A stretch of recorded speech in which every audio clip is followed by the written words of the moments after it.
বিয়ের পর প্রথম এলাম বাপের বাড়িতে, আর এখন খাচ্ছি আইসক্রিম, কারণ বিয়ের সময় আমি বিশেষ कैसा কিছু খেতেই लगा? পারিনি, আমার গলাটা অনেকটা খারাপ ছিল।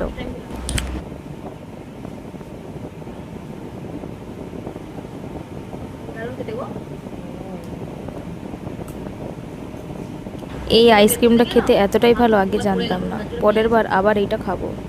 টেস্ট করে বুঝলাম সত্যি এত ভালো খেতে। তোমায় ঘিরে। বাইরে কিন্তু ভীষণ গরম, আর তার জন্যই এখন আইসক্রিম খাচ্ছি।